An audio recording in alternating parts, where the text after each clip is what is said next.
Welcome back my channel. ಎಲ್ಲರೂ ಹೇಗಿದ್ದೀರಾ? ಎಲ್ಲರೂ ಆರಾಮಿದ್ದೀರಾ ಅಂದ್ಕೊಂಡು ನೋಡಿರಿ, ನಾನು ಕೂಡ ಆರಾಮಿದ್ದೀನಿ. ಬನ್ನಿ ಫ್ರೆಂಡ್ಸ್, ಇವತ್ತಿನ ವಿಡಿಯೋದಲ್ಲಿ ಒಂದಿಷ್ಟು ಟಿಪ್ಸ್ನ ನಿಮ್ಮ ಜೊತೆ ಶೇರ್ ಮಾಡ್ಕೋಬೇಕು ಅಂದ್ಕೊಂಡು ವಿಡಿಯೋನ ಮಾಡ್ತಾಯಿದ್ದೀನಿ. ವಿಡಿಯೋನ ಕೊನೆಯವರೆಗೆ ಸ್ಕಿಪ್ ಮಾಡಿದೆ ನೋಡ್ರಿ, ಗೊತ್ತಾಗುತ್ತೆ ಯಾವ್ಯಾವ ಟಿಪ್ಸ್ ಅಂಥೇಳಿ. ಯಾರೆಲ್ಲ ನನ್ನ ಚಾನಲನ್ನು ಸಬ್ಸ್ಕ್ರೈಬ್ ಮಾಡ್ಕೊಲಾರ್ದೆ ನೋಡ್ತಾ ಇದ್ದೀರಾ, ಪ್ಲೀಸ್ ಸಬ್ಸ್ಕ್ರೈಬ್ ಮಾಡ್ಕೊಳ್ರಿ. ನಿಮ್ಮ ಫ್ರೆಂಡ್ಸ್ ಫ್ಯಾಮ್ಲಿ ಜೊತೆಗೆ ಶೇರ್ ಮಾಡ್ಕೊಳ್ಳಿ. ಇವತ್ತಿನ ಟಿಪ್ಸ್ ಯಾವ ರೀತಿ ಇರ್ತಾವಂತ ನೋಡಮ್ರಿ. ಈಗ ಯಾವ ರೀತಿ ಟಿಪ್ಸ್ನ ಅಂಥೇಳಿ ನೋಡಿರಿ. ಈಗ ಮೊದಲನೇ ಟಿಪ್ಸು ನೋಡಿ, ನಾವೀಗ ಸೂಜಿನ ಯಾವ ರೀತಿ ಜೋಪಾನಾಗಿಡೋದಂತ ನಿಮ್ಮ ಜೊತೆ ಶೇರ್ ಮಾಡ್ಕೋತಾ ಇದ್ದೀನಿ. ನೋಡಿ, ಮನೆಯಲ್ಲಿ ಅಂತರ ವೇಸ್ಟ್ ಪೆನ್ನು ಇದ್ದೇ ಇರುತ್ತೆ.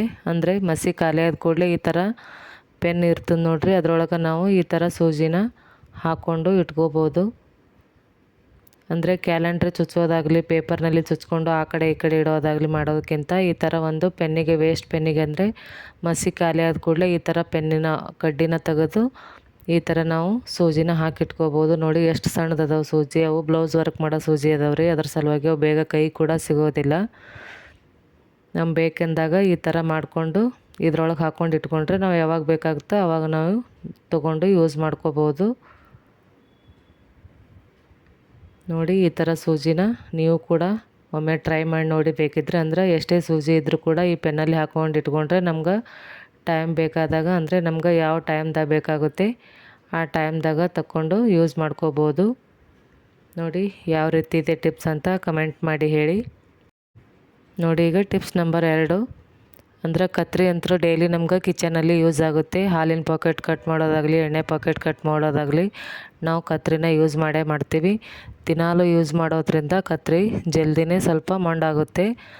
ಅದಕ್ಕೆ ನಾವು ಹೊರಗಡೆ ಹೋಗಿ ಈ ಥರ ಚಾಣಿ ಹಿಡಿಸೋದಾಗಂಗಿಲ್ಲ. ಅದ್ರ ಸಲುವಾಗಿ ಮನೆಯಲ್ಲೇ ನಾವು ಯಾವ ರೀತಿ ಟಿಪ್ಸ್ನ ಯೂಸ್ ಮಾಡಿ ಕತ್ರಿನ ಶಾರ್ಪ್ ಮಾಡ್ಬೋದು ನೋಡಿರಿ. ನಾನು ನೇರ್ ಪಾಲಿಸ್ ಬಾಟಲ್ನ ತೊಗೊಂಡಿದ್ದೀನಿ. ಅದನ್ನು ಹಿಂದಿನ ಸೈಡಿಂದ ಈ ರೀತಿ ಕತ್ರಿ ಎರಡು ಸೈಡ್ ಉಜ್ಜೋದ್ರಿಂದ ಕತ್ರಿ ಸ್ವಲ್ಪ ಶಾರ್ಪ್ ಆಗುತ್ತೆ. ಬೇಕಿದ್ದರೆ ನೀವು ಕೂಡ ಒಮ್ಮೆ ಟ್ರೈ ಮಾಡಿ ನೋಡಿ. ಟ್ರೈ ಮಾಡಿ ಕಮೆಂಟ್ ಬಾಕ್ಸಲ್ಲಿ ಕಮೆಂಟ್ ಹಾಕಿ.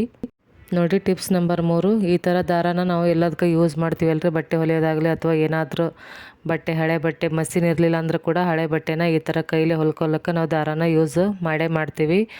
ಅದು ಆ ಕಡೆ ಈ ಕಡೆ ಆಗಿ ಗಂಟು ಬೀಳ್ತದೆ ನೋಡಿ. ಮೇಲ್ಗಡೆಯಿಂದ ಕವರ್ ತೆಗೆದು ಕೂಡಲೇ ಅದು ದಾರ ಆ ಕಡೆ ಈ ಕಡೆ ಆಗಿ ಜಲ್ದಿ ಗಂಟು ಬೀಳ್ತದೆ. ಅದ್ರ ಸಲುವಾಗಿ ನಾವು ಈ ಥರ ಒಂದು ಸ್ಟಿಕ್ಕರ್ನ ಯೂಸ್ ಮಾಡಿಕೊಂಡು, ಅಂದರೆ ಟಿಕ್ಳಿನ ಯೂಸ್ ಮಾಡಿಕೊಂಡು ನಿಮ್ಮದು ದಾರ ಎಲ್ಲಿ ಲಾಸ್ಟ್ ಇರುತ್ತೋ ಅದಕ್ಕೆ ಹಚ್ಕೊಂಡು ಈ ಥರ ನಾವು ಅಟ್ಯಾಚ್ ಮಾಡೋದ್ರಿಂದ ದಾರ ಕೂಡ ಗಂಟು ಬೀಳೋದಿಲ್ಲ, ಜಲ್ದಿ ಸಿಗುತ್ತೆ ನಮಗೆ.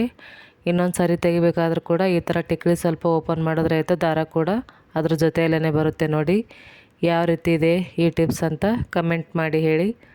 ನೋಡಿ, ನೀವು ಕೂಡ ಈ ಥರ ಒಮ್ಮೆ ಟ್ರೈ ಮಾಡಿ.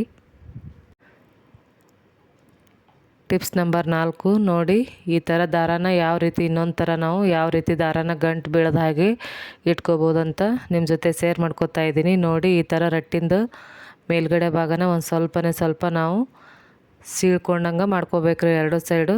ಈ ಥರ ದಾರಾನ ನಾವು ಅದರೊಳಗೆ ಸಿಗಿಸಿದ್ರೆ ದಾರ ಕೂಡ ನಮಗೆ ಲಾಸ್ಟ್ ದಂಡಿ ಅಲ್ಲಿ ಅದಂಥೇಳಿ ಪಟಕ್ನೆ ಒಂದೇ ಸಾರಿನೇ ಕೈ ಹಾಕಿದ ಕೂಡಲೇ ಸಿಗುತ್ತೆ ನೋಡ್ರಿ ನಾವು ದಾರ ಪೋಣಿಸುವಾಗ. ನೋಡಿ, ಈ ಥರ ಮಾಡಿಕೊಂಡು ನೀವು ಕೂಡ, ಅಂದ್ರೆ ಟೇಲರಿಂಗ್ ಕೆಲಸ ಮಾಡೋರಿಗೆ ಇದು ಜಾಸ್ತಿ ಯೂಸ್ ಆಗುತ್ತೆ ನೋಡ್ರಿ ನಾವು ಹೇಳ್ತಾ ಇರೋ ಟಿಪ್ಸು. ಅಂದರೆ ಟೇಲರಿಂಗ್ ಕೆಲಸ ಮಾಡೋರಿಗೆ ದಾರ ಜಾಸ್ತಿ ಯೂಸ್ ಆಗುತ್ತೆ, ಆ ಕಡೆ ಈ ಕಡೆ ಆಗುತ್ತೆ.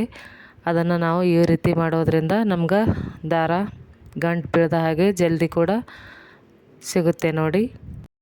ನೋಡಿ, ಟಿಪ್ಸ್ ನಂಬರ್ 5, ನಾವು ಸೂಜಿ ಒಳಗೆ ದಾರಾನ ಪೋಣಿಸುವಾಗ ಜಲ್ದಿ ಅದರೊಳಗಿಂದ ಸೂಜಿದು ಮಣಿ, ಅಂದರೆ ಸೂಜಿ ಹೋಲು ಕಾಣಿಸಂಗಿಲ್ಲ ಜಲ್ದಿ, ಎಷ್ಟೇ ಪ್ರಯತ್ನ ಪಟ್ಟರು ಕೂಡ ಕಾಣಿಸಂಗಿಲ್ಲ. ಅದ್ರ ಸಲುವಾಗಿ ನೋಡಿ, ಈ ಥರ ನಾವು ಒಂದು ಟ್ರಿಕ್ನ ಯೂಸ್ ಮಾಡಿಕೊಂಡು, ಟಿಪ್ಸ್ನ ಯೂಸ್ ಮಾಡಿಕೊಂಡು ಒಂದು ಸ್ವಲ್ಪ ನೇರ್ ಪಾಲಿಸ್ನ ಆ ದಾರದ ತುದಿಗೆ ಹಚ್ಕೋಬೇಕ್ರಿ ಲೈಟಾಗಿ. ಇದು ಟೇಲರಿಂಗ್ ಕೆಲಸ ಮಾಡೋರಿಗಂತೂ ತುಂಬಾ ಯೂಸ್ ಆಗುತ್ತೆ ನೋಡಿರಿ. ಡೈಲಿ ಈ ಥರ ಪೋಣಿಸೋದ್ರಿಂದ ಜಾಸ್ತಿ ಪೋಣಿಸ್ಲಿಕ್ಕೆ ಸ್ವಲ್ಪ ಟೈಮೇ ಜಾಸ್ತಿ ಹಿಡಿತಾರೆ ಟೇಲರಿಂಗ್ ಕೆಲಸ ಮಾಡೋರಿಗೆ. ಈ ರೀತಿ ಒಂದು ಸ್ವಲ್ಪ ಮನೆಯಲ್ಲಂತೂ ನೇಲ್ ಪಾಲಿಸ್ ಇದ್ದೇ ಇರುತ್ತೆ ನೋಡಿ. ಹಚ್ಕೊಂಡು ಒಂದೇ ಸಾರಿನೇ ಯಾವ ರೀತಿ ಬಂತಂಥೇಳಿ ನೋಡಿದ್ರಲ್ಲ, ನಿಮ್ಮ ಮುಂದೆನೇ ತೋರಿಸಿ ನಾನು. ನೋಡಿ, ಈ ಥರ ನಾವು ಆರಾಮಾಗಿ ಪೋಣಿಸ್ಕೋಬೋದು ಒಂದೇ ಸಾರಿನೇ. ನೋಡಿ ಟಿಪ್ಸ್ ನಂಬರ್ 6, ಇದು ಎಲ್ಲ ಹೆಣ್ಮಕ್ಳಿಗಂತೂ ಯೂಸ್ ಆಗೇ ಆಗುತ್ತೆ. ಎಲ್ಲ ಹೆಣ್ಮಕ್ಳು ಸೀರೆ ಹಾಕ್ಕೊಂಡು ಕೂಡಲೇ ನಾವು ಪಿನ್ ಹಚ್ತೀವಿ. ಪಿನ್ ಹಚ್ಚಿದಾಗ ಎಷ್ಟೇ ನೀಟಾಗಿ ಹಚ್ಚಿದ್ರು ಕೂಡ ಕೆಲವೊಂದು ಸಾರಿ ಪಿನ್ನು ಸೀರೆ ಬಟ್ಟೆ ಒಳಗೆ ಸಿಕ್ಕೊಂಡು ಬಿಡ್ತಾವೆ ನೋಡ್ರಿ. ಅಂದರೆ ಬ್ಲೌಸ್ ಕೂಡ ಜಲ್ದಿನೇ ಖರಾಬ್ ಆಗಿಬಿಡ್ತಾವೆ. ಎಷ್ಟೇ ನೀಟಾಗಿ ಹಾಕಿದ್ರು ಕೂಡ ಪಿನ್ನು ಹಿಂದ್ಗಡೆಯಿಂದ ಅಂದರೆ ಪೂರ್ಣ ಬ್ಲೌಸಿನ ಒಳಗಡೆ ಸೇರಿಬಿಡ್ತಾವೆ, ಅಂದ್ರೆ ಜಲ್ದಿ ತೆಗಿಲಿಕ್ಕೆ ಬರೋಂಗಿಲ್ಲ ನೋಡ್ರಿ. ನಾವು ಯಾವ ಟಿಪ್ಸ್ ಅಂದ್ರೆ ಮನೆಯಲ್ಲಿ ಹೊರಗಡೆಯಿಂದ ಏನು ಖರ್ಚು ಮಾಡೋದು ಬೇಡ, ಮನೆಯಲ್ಲಿ ಅಂತ ಸ್ಟಿಕ್ಕರ್ ಇದ್ದೇ ಇರ್ತವೆ ಟಿಕ್ಲಿ. ಅದನ್ನು ಒಂದು ಸ್ವಲ್ಪ ಪಿನ್ನಿಗೆ ಸೇಫ್ಟಿ ಪಿನ್ನಿಗೆ ಈ ಥರ ಪೋಣಿಸ್ಕೊಂಡು ನೋಡಿ, ಈ ಥರ ನಾವು ಸೇಫ್ಟಿ ಪಿನ್ನಿಗೆ ಒಂದು ಸ್ಟಿಕ್ಕರ್ನ ಹಾಕ್ಕೊಂಡು ಈ ಥರ ನಾವು ಸೈಡಿಗೆ ಅಂದ್ರೆ ಸೀರೆನ ಜಾಯಿಂಟ್ ಮಾಡಿಕೊಂಡು ಬ್ಲೌಸಿಗೆ ಈ ರೀತಿ ಹಾಕ್ಕೊಳ್ಳೋದ್ರಿಂದ ಹಿಂದ್ಗಡೆಯಿಂದ ನೋಡ್ರಿ, ಬೇಕಿದ್ದರೆ ನೀವು ಎಷ್ಟೋ ಸಾರಿ ನಿಮ್ಗೆ ಆಗಿರ್ಬೋದು ಈ ಥರ ಹಿಂದಿನ ಸೈಡ್ ಪಿನ್ನನ ಪೂರ್ಣ ಬ್ಲೌಸಲ್ಲಿ ಮಧ್ಯದೊಳಗೆ ಸಿಕ್ಕು ಅದು ತೆಗೆಯೋಷ್ಟರಲ್ಲಿ ಕೆಲವೊಂದು ಸಾರಿ ಎಷ್ಟೋ ಸಾರಿ ಬ್ಲೌಸ್ ಕೂಡ ಹಾಳಾಗ್ತಾವೆ. ಈ ರೀತಿ ಟಿಪ್ಸ್ನ ಯೂಸ್ ಮಾಡೋದ್ರಿಂದ ಬ್ಲೌಸ್ ಕೂಡ ಸೇಫ್ಟಿಯಾಗಿರ್ತಾವೆ ನೋಡ್ರಿ. ಟಿಪ್ಸ್ ನಂಬರ್ 7 ನೋಡಿ, ಈ ಥರ ನಾವು ಹೆಣ್ಮಕ್ಳು ಮನೆಯಲ್ಲಿ ಕುಳಿತುಕೊಂಡು ಗೊಂಡಿನ ಸೀರೆಗೆ ಕುಚ್ಚು ಹಾಕೋದನ್ನು ಮಾಡ್ತೀವಿ. ಈ ಥರ ಸೀರೆ ಕುಚ್ಚಿಗೆ ಜಾಸ್ತಿ ದಾರ ಅಂದರೆ 60 80 ದಾರನ ತೊಗೊಂಡು ನಾವು ಸೀರೆ ಕುಚ್ಚನ್ನ ಹಾಕ್ತೀವಲ್ರಿ. ಅದು 60 80 ದಾರನ ಒಂದೇ ಸಾರಿ ನಾವು ಸೂಜಿಗೆ ಹೆಂಗೆ ಹಾಕೋದಂದ್ರೆ ಒಂದು ಸ್ವಲ್ಪ 60 ದಾರನ ತೊಗೊಂಡಿದ್ದೀನಿ ರೀ ನಾನು. ಅದಕ್ಕೆ ಒಂದು ಸ್ವಲ್ಪನೇ ಫ್ಯಾಬ್ರಿಕ್ ಗಮ್ಮು ಇರ್ತದಲ್ರಿ, ಫ್ಯಾಬ್ರಿಕ್ ಗಮ್ನ ಈ ಥರ ಹಚ್ಕೊಂಡ್ರೆ ಎಲ್ಲ ದಾರಗಳು ಒಂದೇ ಒಟ್ಟಿಗೆ ಕುಂದಿರ್ತಾವೆ ನೋಡ್ರಿ.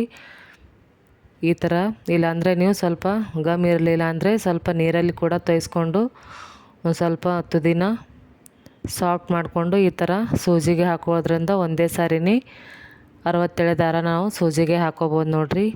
ಈ ಟಿಪ್ಸು ಹೇಗಿವೆ ಅಂತ ಕಮೆಂಟ್ ಮಾಡಿ ಹೇಳಿ ಫ್ರೆಂಡ್ಸ್. ಇವತ್ತಿನ ಟಿಪ್ಸು, ಈ ಟಿಪ್ಸ್ಗಳು ನಿಮಗೆ ಸ್ವಲ್ಪನಾದರೂ ಯೂಸ್ಫುಲ್ ಅನಿಸಿದರೆ ಪ್ಲೀಸ್ ಲೈಕ್ ಮಾಡಿ, ಕಮೆಂಟ್ ಮಾಡಿ, ಶೇರ್ ಮಾಡಿ ನಿಮ್ಮ ಫ್ರೆಂಡ್ಸ್ ಫ್ಯಾಮ್ಲಿ ಜೊತೆಗೆ. ಮತ್ತು ಇನ್ನೂ ಒಳ್ಳೆ ವಿಡಿಯೋಗಳನ್ನು ನಿಮ್ಮ ಜೊತೆ ಶೇರ್ ಮಾಡ್ಕೋತೀನಿ. ಇವತ್ತಿಗೆ ಇಲ್ಲಿನ ವಿಡಿಯೋನ ಮುಗಿಸ್ತಾ ಇದ್ದೀನಿ. ಧನ್ಯವಾದಗಳು.